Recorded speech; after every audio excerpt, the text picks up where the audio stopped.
おはようございます。たかしです。それではポンド円とドル円の相場分析をやっていきましょう。まずはポンド円の冷やしからです。昨日は上昇、昨日も上昇ですね。ここのところ連続でずーっと上昇してきているところでして、ようやく昨日の上昇で、この直近の高値をわずかですが上抜けたというところですね。ただ、抜け方としてはちょっと甘いので、もうちょっとしっかり抜けてほしい。こういう動きを期待したいんですけれども、とは言いましても、現在地っていうのは過去からずっと意識されているポイントなんですね。ですので、こうやって見ていただいてもわかるように、この緑のラインっていうのはずっと意識されているんです。で、今そこに到達してきて、昨日若干上抜けたところなんですが、本日大きく下落すれば、昨日の上昇は騙しという形になりますので、その辺がどうなるのかというところを見ておいてください。一旦は上抜けたけれども、こういう風に上抜け騙しということも十分考えられます。そして現在はストキャスティクスが高値圏ですよね。基本的にはストキャスティクスが高値圏にあるってことは下落しやすい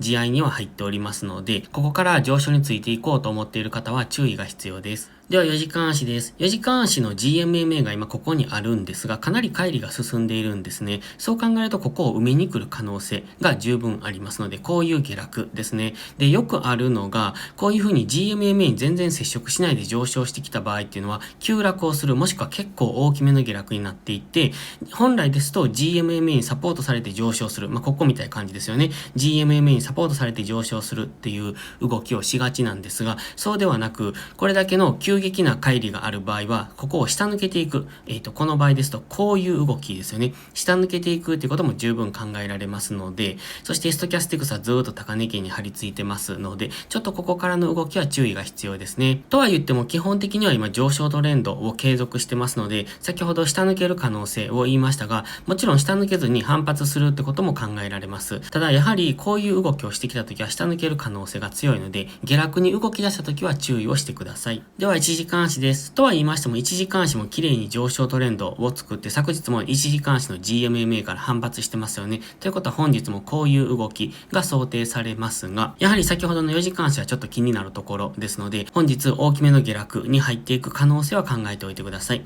ただ、今のところ1時間足はまだ上昇トレンド中ですので、本日下落方向から始まってますが、基本はこういう動きを想定しておいてください。GMMA がこうあって、そこを下抜けてからまた下落についていけばいいと思います。基本的にはこの辺の水平線とかを意識しておくといいと思います。ではドル円を見ていきましょう。ドル円は昨日はポンド円と違って下落をしております。直近のこの高値が意識されて、現在下落中。現在は GMMA の青帯を上抜けてますので、下落してきてもこう反発するという、こういう動きですね。こういう動きは想定しておいてください。ストキャスティクス高値圏ですので、しばらくは上値が重い動きをしてくるかもしれませんね。では4時間足です。4時間足も綺麗に上昇トレンドを作っているんですけれども、ここ最近の動きはこんな感じですよね。ですので、本日は GMMA の青帯から反発できるかどうか。昨日の下落まだ GMMA まで届いてないですよね。そう考えるとまだ下落余地。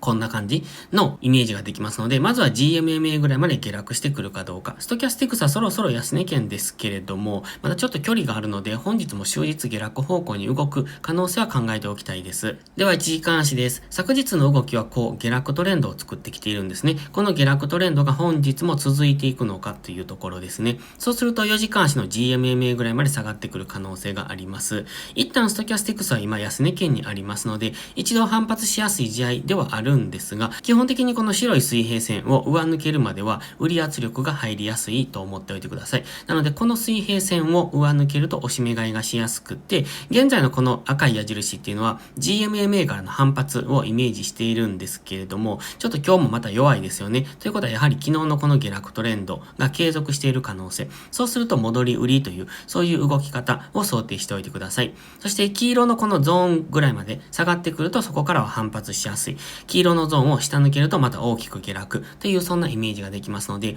比較的わかりやすい動きをしていると思いますので、このトレンドに沿ったトレードをしていくと勝ちやすくなります。